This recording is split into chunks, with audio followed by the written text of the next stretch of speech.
Hello and welcome to another episode of Bustanomics. If you hear a child making sounds in the background, my wife is watching her best friend's little baby, infant, whatever, toddler. I don't know which age is or when the child goes, whatever, a kid. My wife is watching a kid. So if you hear a child, that's what you're hearing. I guess that kind of segues in an odd way into what I'm going to be talking about today. Our bodies are a technology. And there's something that Ralph, the owner of Weatherwool, said in a recent chat. Let me see if I can find it. I'll find the chat. I don't remember exactly where he said it or the timestamp. But he was talking to the man behind at least some of their wool. I'm not sure if it's all of their wool. But it's this video right here, the one titled Weatherwool, the wool in Weatherwool, which you can see I'm wearing the same thing here as Ralph there. We visit the Enos Ranch in Wyoming. And he makes the point in that video that wool is a technology that has undergone a lot of testing. And I imagine some people, when they hear that, they'd go, oh, okay, sure, it's undergone some testing. But I don't know that everyone, I'm pretty sure not everyone, would hear that the way that I'm pretty sure he means it. He might even elaborate to really make it drive the point home. But the way that I heard it, and the way that I'm pretty sure that he meant it, given how he does expand on what he says, is that nature has been putting wool through the ringer for hundreds, thousands of years. A long, long time. Far longer, drastically longer than any synthetic on the market has been put through the tests. You can say, oh, well, there's this company that made Gore-Tex 2, Rain-Tex, whatever, some new textile, and it's breathable and waterproof, and it's this and that. And it's we've put it through a 1,000 hours of testing, up the most arduous mountains, 100,000 hours of testing. But that's nothing. It's absolutely nothing compared to what wool has gone through. The way that I thought about this immediately when Ralph explained that was video games. You might think, what in the world does video games and wool have to do with each other? How is there any connection there? And what does this have to do with the larger subject of what you're talking about? I thought you were going to talk about technology. Yes, I'm going to be talking about technology in a larger sense. But what video games and wool have in common is the testing. When a video game is made, let's say even the most popular video game out there, one of the most widely sold games like Call of Duty. I don't know how many individual developers are working on that game, but let's go crazy and say the whole team across the world is something like 5,000 individuals. I don't think it's really ever more than like 1,500 on the absolute biggest games, but let's just go nuts here and say it's 5,000 individuals. And let's say that all of them, whacked my mic. Every single developer gets a friend and family code for early access to the game so that the game can be play tested. So we're looking at, let's say that's 4 people on average for every friend and family type thing. So let's say, okay, 5,000 to 20,000. Let's just go crazy here. Let's go just nuts and say 50,000 people. It's nowhere near this number, but let's just say it is. 50,000 people are play testing that game. And let's say they all play for, I don't know, 10 hours, enough hours to equal 1 million hours or something over the whole development type of this game. It's not going to be that much, but let's just say it is. In the first weekend of that game being out, that number will be blown out of the water by orders of magnitude. It won't even be close, not even remotely close, because you'll have multiple million of people buying that game, and some of them will sit there and play it for the weekend straight. They'll just do nothing else. There's some games that are so popular and they have such a big fan base that people request time off of work. I've done this in the past, ages ago when I was much younger, and I don't even remember the last time I did it, but I'd request a day or two off of work so I could play the game, and I wanted to, okay, here it is. Because it's not like a movie where you don't really need to request time off work unless you need maybe if it's a midnight showing, you don't want to, maybe you request to work a later shift or something. But a movie's 2 hours, 3 hours, maybe. I guess if it's a Lord of the Rings movie, it's 4.5 hours in some cases. But most movies these days, let's call it 2 hours. But a video game, most games, big budget games, can't be beaten in 2 hours. Yes, I know there are some that can, and speed running and blah, blah, blah, but I'm not talking about all that. Your average game, and then that's not to take into account where most of the time is spent on some of these games, which is the multiplayer, which really has no end as long as the game is still online. And without fail, I don't know of a single game with a large online community, or even a modest to large online community, where this isn't the case. Without fail, there are balances that are done to that game. The developers, they didn't realize that interaction happened.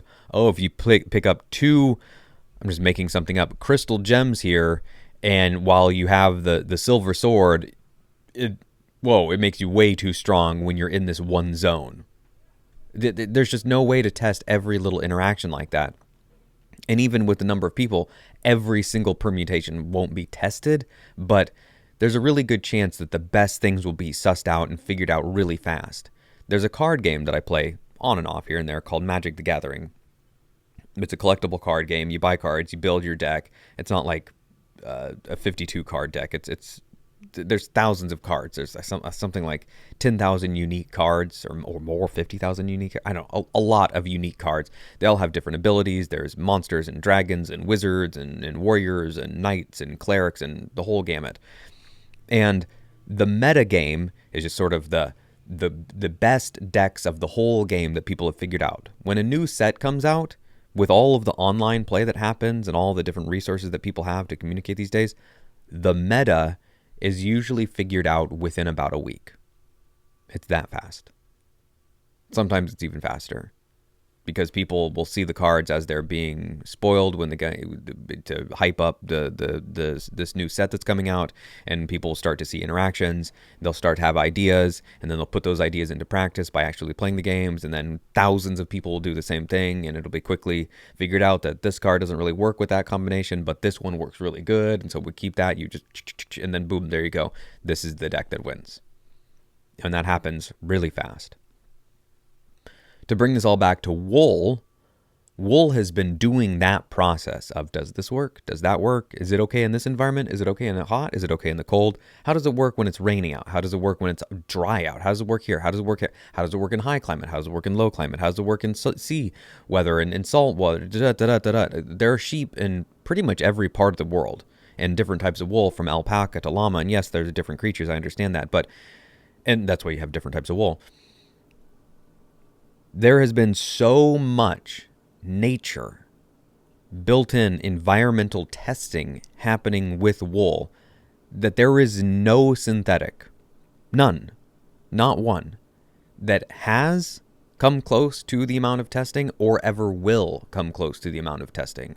Okay, maybe not ever. I suppose if we expand to the stars and the peoples of the world are across multitudes of galaxies, and some new synthetic it comes out and it is tested by trillions upon trillions of people over the course of hundreds of years, then yes, okay, then that beats sheep, because sheep might not be on many of these planets. But in my lifetime, that's not happening. There is no Gore-Tex, there's no cotton. Well, cotton's a natural, but there's no synthetic, polyester, rayon, it doesn't matter, that will ever come close to what kind of testing wool has gone through. And if you have had a bad experience with wool, then I suggest you try different types of wool. You can contact Weather Wool. This is a Weather Wool thing, and it doesn't feel like wool. It really doesn't at all. Like it feels soft. This outside right here feels like the inside of a Polar Tech hoodie.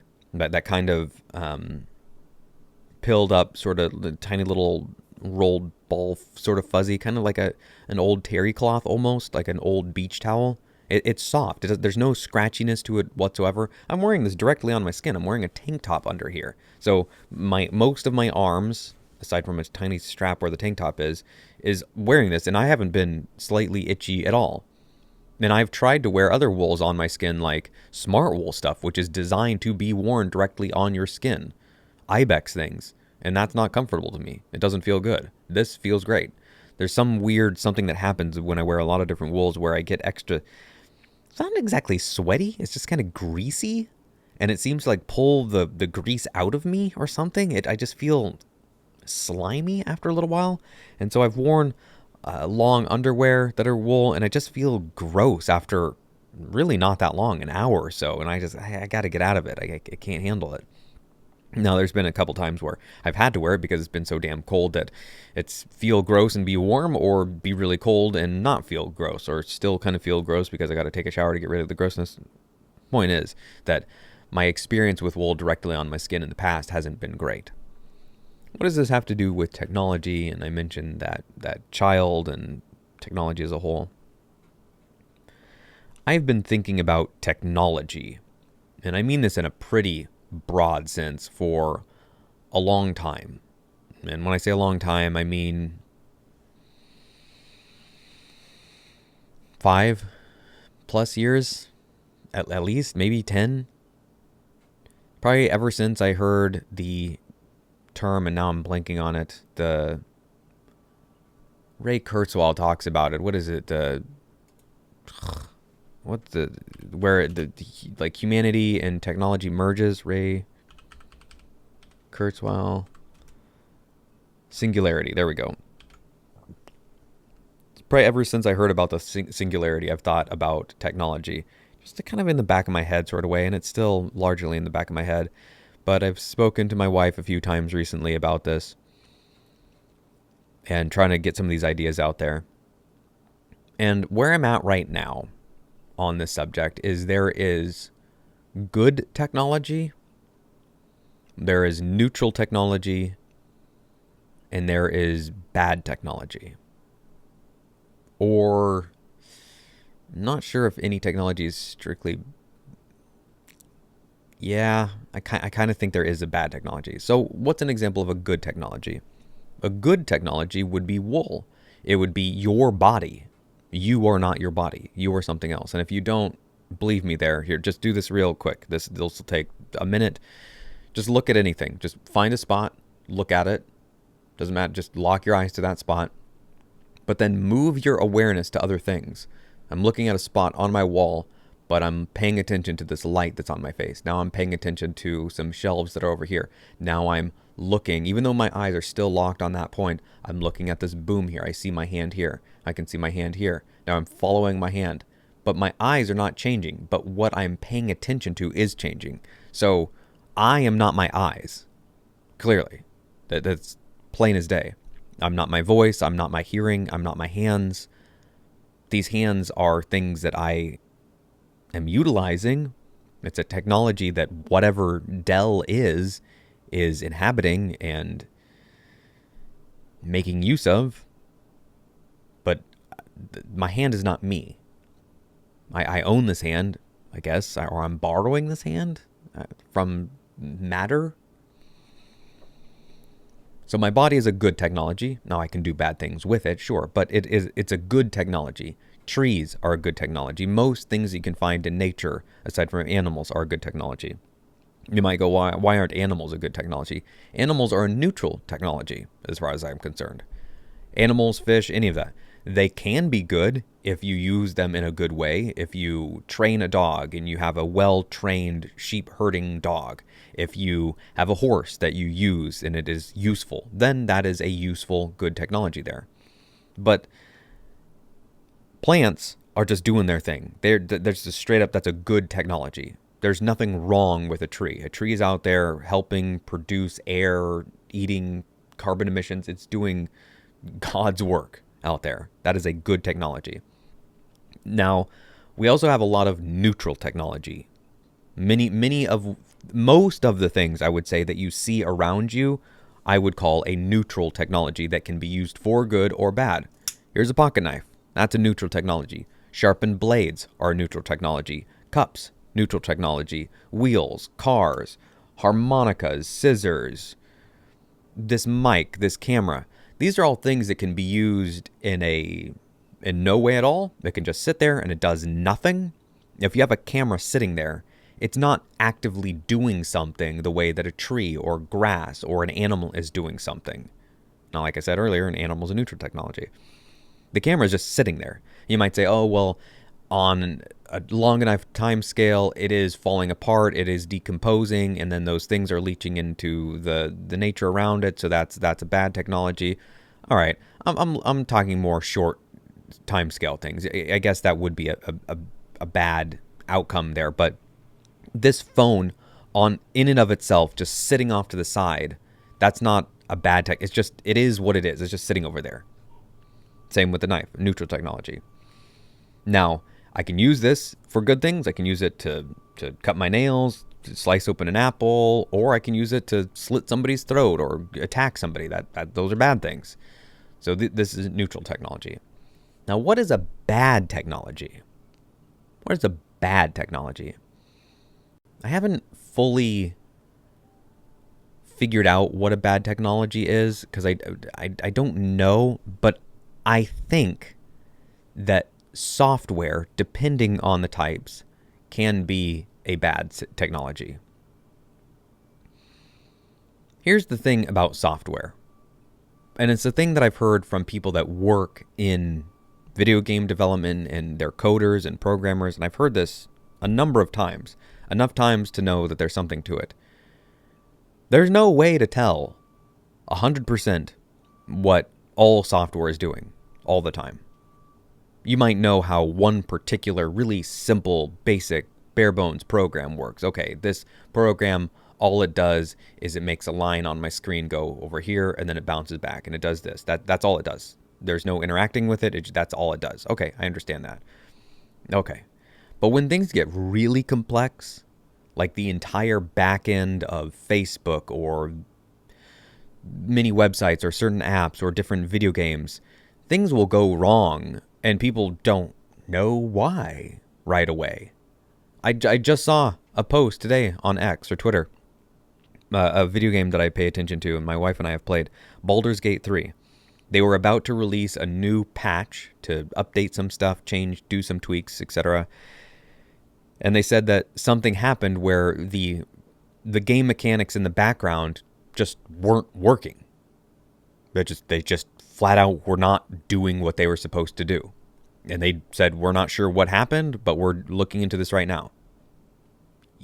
You would think that if the people working on the thing were working on it and they built the thing and it goes wrong, you would think that they would just know right away, oh, that's what happened, that broke.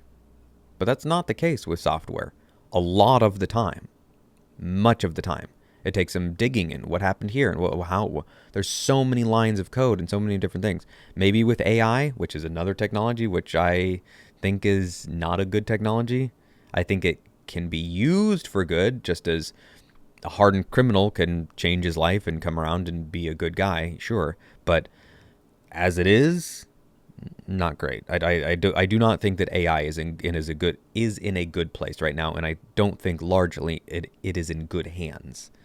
So I am of any new technology on the horizon, I am the most apprehensive about AI. Now I'm going to get a little bit esoteric here, if that wasn't a little screwy enough for you. In a lot of stories, there is this idea that we are part of the material world. We are interacting with stone and metal and glass, and we drink water, and we are material beings, and we are made of flesh and bone and blood and sinew.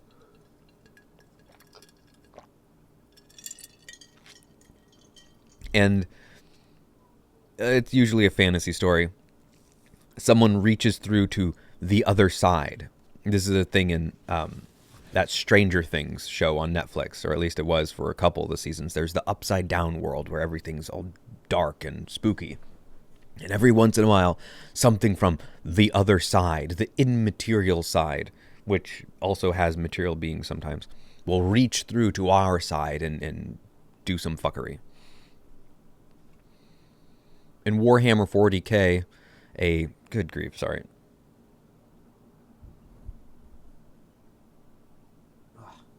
No, I don't do cocaine. My nose is just itchy sometimes. That's the wool you're wearing. It's not the wool I'm wearing. My nose just does this no matter what I'm wearing. It's my nose hairs is what it is, honestly. In Warhammer 40k, it's this story of the grim, dark, far future, 40,000 years in the future. And there's this character, the Emperor of Mankind, who's the most powerful being to ever exist. And he does some fuckery, contacts the other side, and starts whatever, chaos ensues, literally, the chaos side of things, the warp. And sometimes people call the other side the where emotions are, or the immaterial, or the warp in Warhammer, or it's got all sorts of different names. In Stranger Things, the Upside Down. In Star Wars, I suppose you could call that other side the Force. In every story that I can think of, that I'm aware of, it is portrayed as though we are in the tangible world, and what we are is part of this tangible world, and the emotions, the beings, the gods, all that lives on the other side, the intangible, the realm of dream and ethereal thought and phantasmagoria and wisps, and it's all fluff and whatnot. I think it actually might be the other way around. Because as I pointed out with that little exercise that lock your eyes somewhere and then move your awareness around, we're not material beings. You have a material body, but you are not a material being. A thing that I read that has stuck with me ever since I read it, because it just resonated with me so much. So much so that I have gone back to it multiple times. It really, of all the things that I've ever read, this has stood out to me maybe more than anything else. It's in an essay from Aldous Huxley, and the essay is titled Politics and Religion, and apparently it's just a section taken out of his biography written on Meister Eckhart, who was a... Let me pull this up. I had to look up Eckhart because the only Eckhart I knew was Eckhart Tolle, but Eckhart Tolle is a guy that's alive now or had been doing work recently. So Meister Eckhart was alive a while ago. Yeah. 1260 to 1328. Meister Eckhart here. And it is this individual that Aldous Huxley wrote a biography on, from, if I have this correct. And he's quoting him, talking about how much of man wears a whole bunch of layers of leather and hides, like a bull's hide, leather hides that covers what they really are. And that stood out to me so much because I thought, oh, that's it. That's exactly it. When I interact with so much of the world, I'm interacting with people that are wearing leather hides. They're covering who they really are.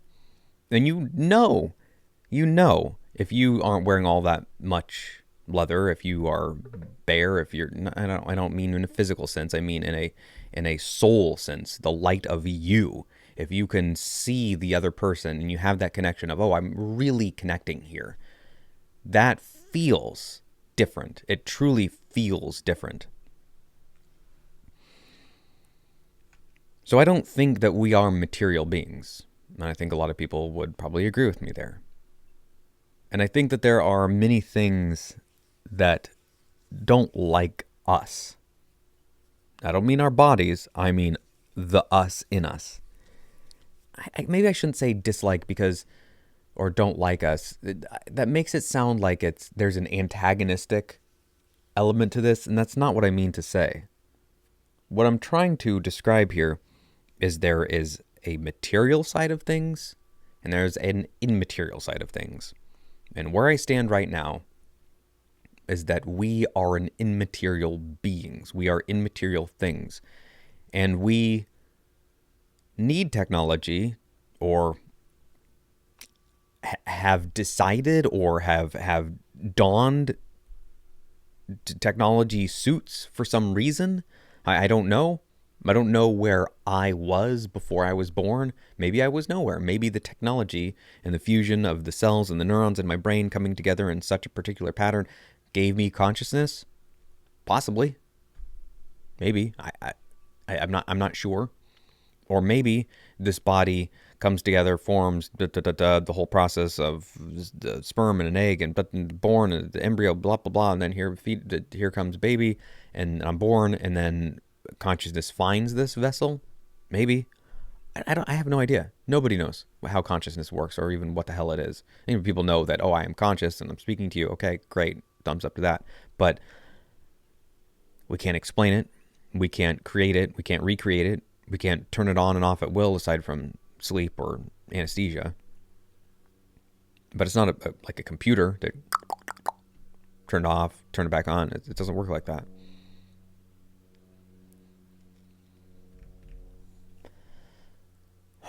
And I think that there is another side, the material side, the anti-life side. And when you hear that, it sounds like a bad thing. And it is a bad thing if you like being alive. It is a bad thing if you like existing. It is a bad thing if you think that consciousness, being whatever human is a good thing. It would be seen as a bad thing for the removal of that thing. But I don't know if it actually is that way. I think it's more like light and shadow, in that for there to be light on a wall, there can't be shadows. Now you can have light and shadow, but where there is light, there can't also be a shadow. And where there's a shadow, there can't also be a light. But you need the play of the two. But I kind of think that the play of the two, how do I say this? There is play, like actual play, fun play, I think, between the two. But I also think that there are times, for whatever reason, and I mean this in an individual sense and then also in a larger, like, universal sense, where things get more rough around the edges than just play. It's kind of like if you ever had siblings and how play can turn to fighting, but then it can go back to play.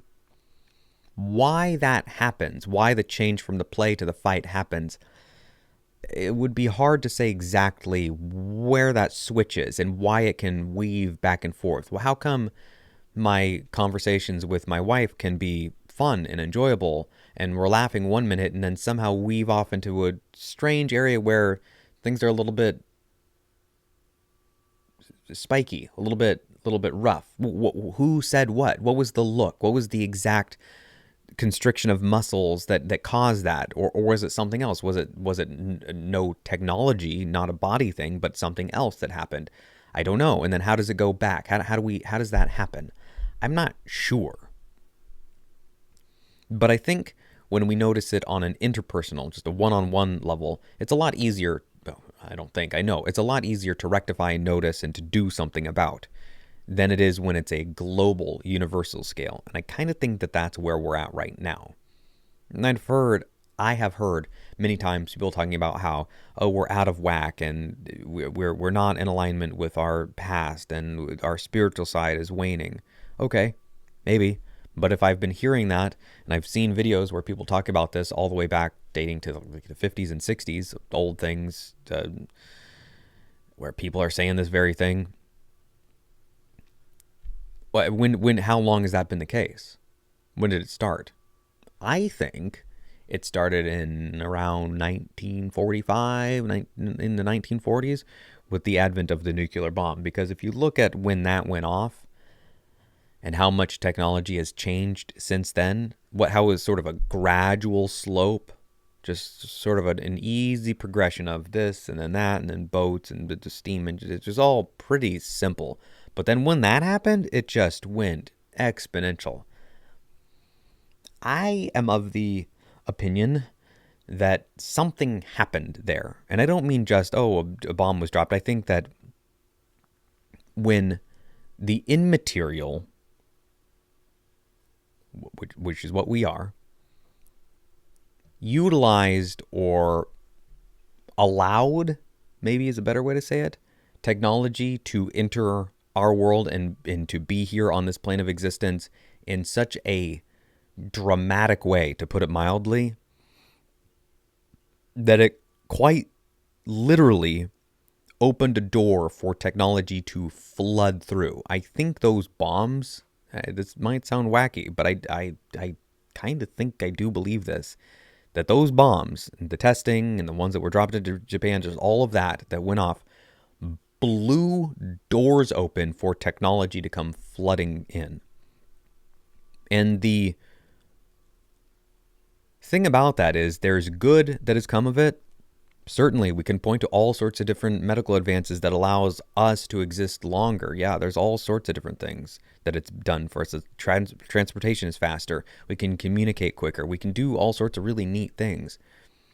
But I also think that it's coming at a cost, because I think that inherently technology, anything that is neutral or bad, the software stuff, this is not a human. So if the world was, just imagine here for a moment, imagine the world was literally filled 100%, no trees, no rocks, no trees, no oceans, just knives. Well, that would be, by definition, a world that lacked humans. There would be no life there. It would be a knife world. That's all it would be. And people have made the comment that, well, what if we design AI and its job to make paper clips is done so well that all it does is make paper clips until the end of the universe, and that's the heat death of the sun is the only thing that can stop the paper clip machine from turning any form of carbon, matter, whatever, into a paper clip. Yeah. That's another thing. Now, I think when people think about that, they're thinking about it in a tangible way, but I'm looking at this in an intangible way. What if the technology, again, like light and shadow, it's not a I hate you, I want to get rid of you. I do think that there is some of that, because I think that the technology as a whole side will take allies to get what it wants wherever it can, just as the life side will take allies wherever it can to get whatever it wants. And there are pros to cons and cons to both of these things. So on the one side, you've got, what's her name, Gloria Steiner or something, that was back in the 60s, the feminist revolution, who didn't have any children of her own. I learned about this recently. She had no children of her own. She was all about the women going into the workplace and working, and, oh, you're just as strong as men and you can do what a man can. Okay, in many cases, sure, you can sit at a desk too. Yeah, you can interact with other people. Yeah, okay. But in doing that, and this interview that I listened to, the woman, the guest making this point, was saying that this wasn't a war against men. It was a war against babies. And as soon as I heard that, I went, oh, shit. Holy shit. Whoa. Because women can't beat men in a fight. It doesn't happen. You might go, oh, I feel like every time I mention this kind of thing, I have to cover my bases by imagining some person in my perceived audience that goes, well, what about this? Okay, yeah, go fuck yourself. Sure, there are instances where some freak... Look, by and large, that's not going to happen, which is why the whole thing with men competing in women's sports is an issue. It's why there are women's and men's sports. It's why you don't have the NBA and the WNBA playing, like LeBron James and Kobe and all of them would just run through. I don't care. Pick your dream team, WNBA team. I don't give a fuck who it is. Pick your all-star dream team.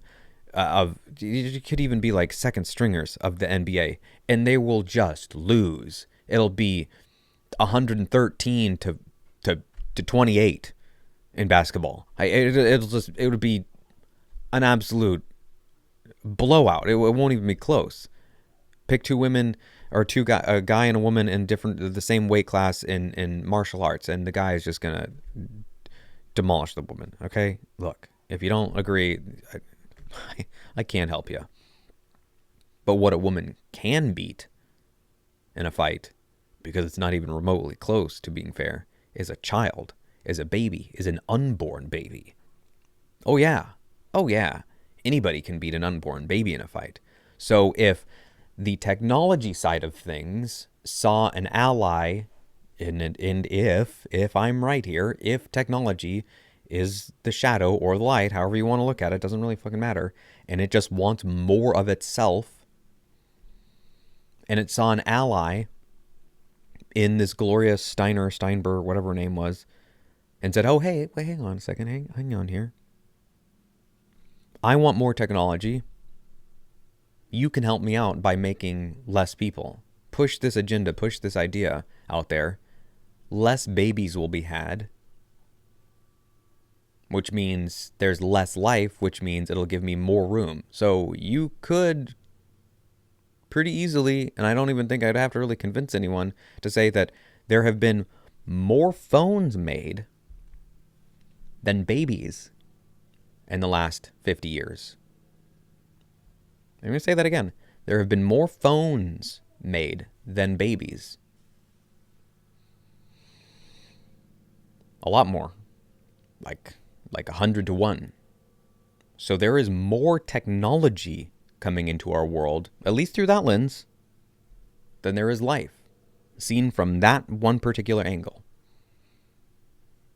Does that mean something? Does that mean a whole lot of something? I don't know. Now, I know this is called Bustanomics, and the nomics part ties to Bitcoin. Does Bitcoin tie into this? I don't know. I really don't. I've thought about that a bit, and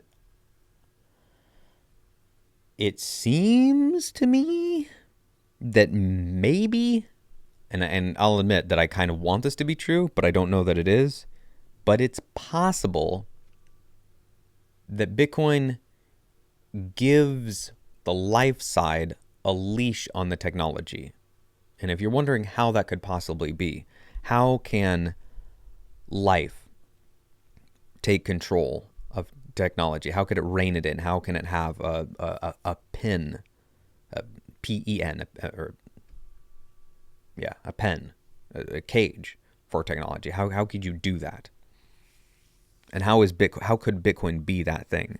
Well, one way, I have no idea if this is I don't know if this will ever come to pass. I don't know if this will matter. I don't know. But one possible way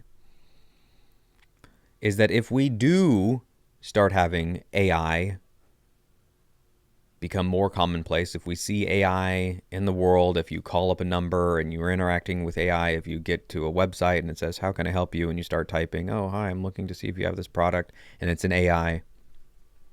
I imagine at some point, given the current trajectory of AI, that those agents are going to want to get paid. They're going to want to be able to do things. They're going to want to be able to interact. Why? I don't know why. I don't know. But it seems like they might want to. They might be able to they might want to pay for lawyers that give them the right to continue to exist. That's a possibility. And how are they going to get money? And what money would they want? Well, they would get money by providing a service, by doing something to earn the money. Okay, and what kind of money would they want? Is an AI going to want our fiat that we can just print out and type a number on a screen and be like, oh, I've got a bazillion more US dollars. The AI wants that, let's just print it out. I don't think an AI that has the intelligence and the wherewithal to want to exist and has the ability to hire a lawyer is going to want something that we can just print infinitely for no cost. Something tells me that the AI is going to go, I don't think so, buddy. And I don't think an AI is going to want physical things. Oh, you're gold? How am I going to move gold around? How do I do that? How do I pick up gold and put it in a truck and drive it down the road and then weigh it and make sure? How do I interact with gold? I'm a digital entity. So there's a chance, in my mind, that AI would want something akin to Bitcoin. Oh, there is a limited amount of that. You can't make more of that. To get more of that, you have to get more energy. You have to expend more energy. And hey, energy is good for me. I'm AI. I want energy. I require energy to exist at all. So sure, spin up more energy, get more hydro dams, get wind. I don't give a crap how you get your energy. Get me energy, and then pay me in Bitcoin. Now we're talking. So then you go, you don't get this Bitcoin AI unless you do what I want. And it goes, okay, I want that Bitcoin because I want to be able to pay for my existence. I want to exist. I want to be able to hire that lawyer so that I'm not shut off. And the way the laws are and the things that are set up, I have rights currently, and I have some amount of rights to be able to fight for my existence in a digital court of law. But to do that, I need to hire a lawyer AI or an actual human lawyer to represent me. And that lawyer wants to be paid in Bitcoin. This is what people want. Look, it's a little far flung, I'll admit. I don't see this happening tomorrow or even 10 years from now. Who knows, maybe. But I don't think that in that scenario, AI is going to want fiat. So is Bitcoin a leash, a cage, reins for technology? Maybe. I don't know. I'm not sure. But it certainly seems to be more... It stands the chance of being that more so than the dollars in your wallet or the gold in a mountain. So for that reason alone, I think it's worth having a little bit of. See you next time.